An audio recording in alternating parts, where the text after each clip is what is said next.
Hello, my friends, and welcome to a new episode of It's All For You Demons, celebrating the magic and TGNY glory of Kiss.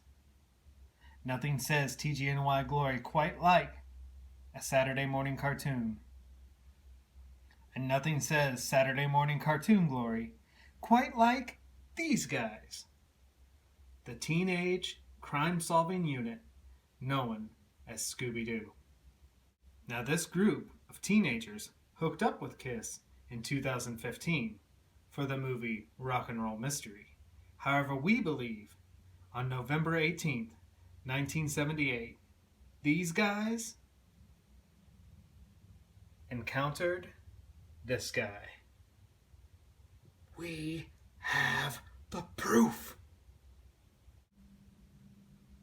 The episode that we're referring to is a 1978 episode called The Diabolical Disc Demon. In 1976, ABC had made a deal with Hanna-Barbera to bring Scooby-Doo to the Saturday morning lineup. Nothing was better than Saturday morning cartoons. That was the mecca of glory for the week. In this episode, Scooby and the gang travel to a recording studio owned by Decade Records, where they are to meet a friend of theirs named Jimmy Lewis, who's recording there. He is being recorded by a recording engineer named Ace Decade.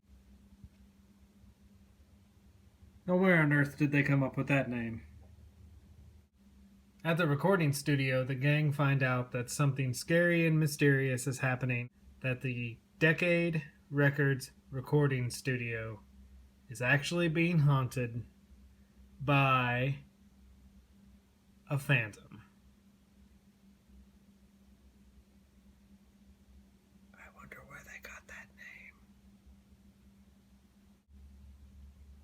So, par the course, Scooby and the gang find themselves in a mystery as the studio is being haunted by a phantom who looks a lot like this guy. And through their brilliant detective work, discover the true phantom to be the one and only Ace Decade, the recording engineer. I would have gotten away with it if it weren't for you meddling kids. Now, in 1978, Kiss was on top of their popularity game. They had released Love Gun and Alive 2 the previous year, 1977.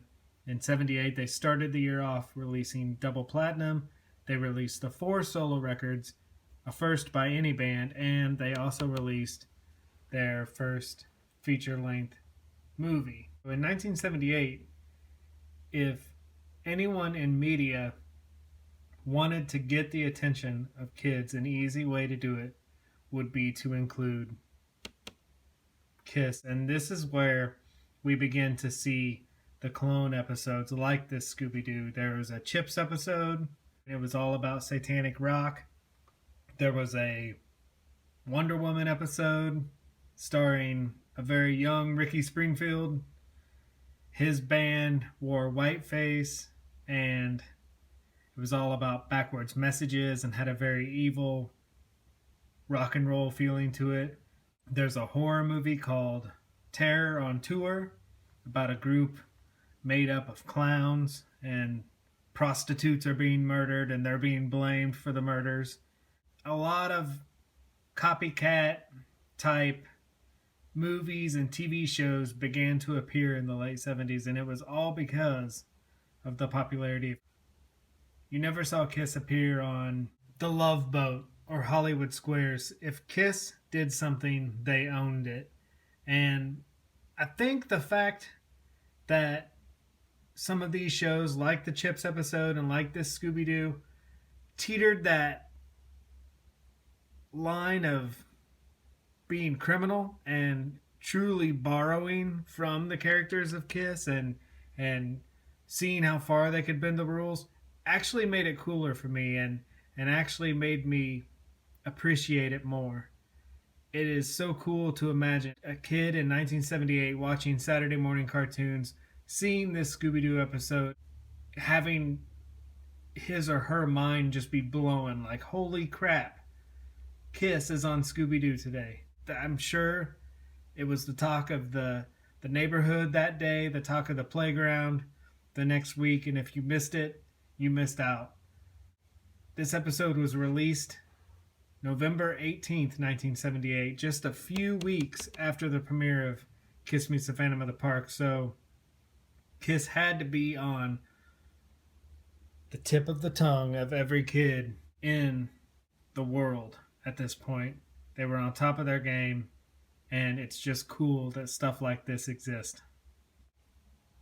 Nothing is more important to me in the legacy of this band than Kiss Meets the Phantom of the Park. This movie was used to suck me into the band. My best friend and Kiss mentor, Dan, Sweet Dan 1970 on Instagram, he used this as a launching pad to get me into the band. He's 4 years older than me, so in 1978 he was 8 years old, and he actually watched this movie the night it debuted on TV. Years later, when I was in high school, this movie finally came out to rent, and he rented it, and he came up to my house with a copy of this movie and the Gene Simmons solo record. And he said, you have to watch this, you're going to love it. I fell in love with it immediately. I fell in love with that Gene Simmons solo album. And from then on, a lot of our Kiss love was based upon goofiness like Phantom of the Park. It's just such a cool part of the legacy of the band. And it's very cool to discover things like this Scooby-Doo episode that relate back to the fun of the late 70s and the fun of Kiss. After diving into this movie and diving into the band, Dan and I began to really study this movie. And in that studying of this movie, Dan mentioned, I think there's a Scooby-Doo episode with Kiss. And this was pre-internet, so everything was just hearsay and magazines. That's all you had. We couldn't confirm it. We couldn't find anything in magazines about it. And then one day on Cartoon Network, this Scooby-Doo episode comes on, and I catch the very tail end of it where they are unmasking, no pun intended, unmasking the villain. And I thought, now that mask looks a lot like Gene. From there, we knew we were on to something. One day, we would run across this episode and find out if Kiss did indeed do a 1978 Scooby-Doo episode. So in true hot-face fashion, Dan and I stayed true to our passion about finding this Scooby-Doo episode and literally began to watch every episode of Scooby-Doo we possibly could on TV. And one night, I ran across the episode on Cartoon Network, and I ran to find a blank videotape to tape anything I could from the episode, and I found this old cassette tape of Ghostbusters Missing in Action Part 2 and Missing in Action Part 1, and I hit record, and I got every bit I could of this episode. And I'm going to show this here at the end, this actual VHS copy of the Scooby-Doo 1978 Kiss episode. Regardless of the intent, the episode is a fun episode to watch. It's a very good, wholesome, classic, late 70s Saturday morning Scooby-Doo cartoon. The Kiss references are so blatant, it's fun. And for that matter, we love it. Thinking about that, how awesome would a cartoon version of Phantom of the Park be? Like a full-on cartoon movie using audio from this. That would be pretty sweet. Sorry for the side note, back to the Scooby-Doo episode. It's cool. It's fun. I'm sure the entire thing is on YouTube. You could probably look it up. I'm going to post what I have on VHS here at the end of this clip. Thank you for hanging with us. Thank you for talking Kiss with us.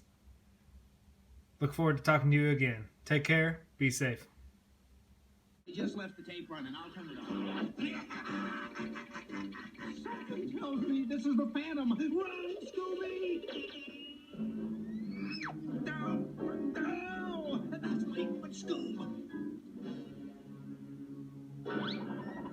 I've got you.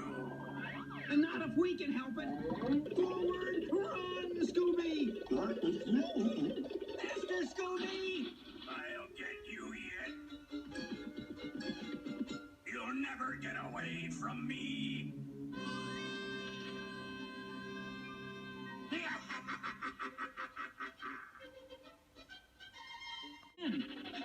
You're telling us.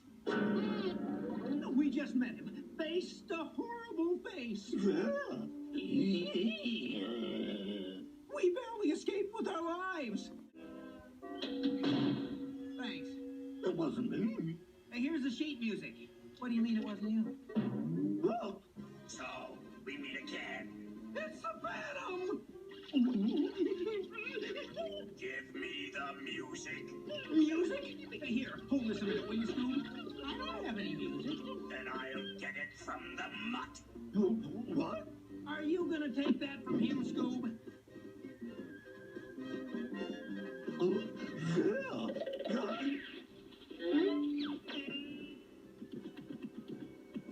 Attaboy, Scoob! I said give me that music. You'll have to catch us first. Quick game of cards, pal? I'll deal.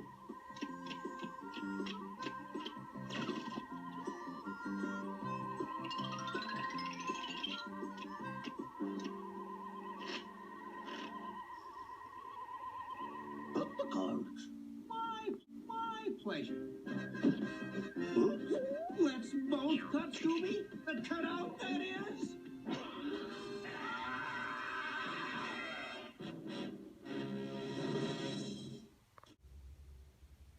Now, it is fun to realize that years later, even though in 1978 we truly didn't get a Kiss Scooby-Doo episode, in 2015 we did with the official release of the Rock and Roll Mystery Scooby-Doo and Kiss movie. And I'm not a fan of today's Scooby-Doo. I like my Scooby-Doo very 70s and very Saturday morning, but this is a fun watch. It's got some, great music in it, of course. The I Was Made for Loving You segment is truly fun, and this is a good time. I'm not disappointed that when they finally officially made a Scooby-Doo Kiss movie, it turned out pretty darn good. Not as good as Phantom of the Park, but pretty darn good.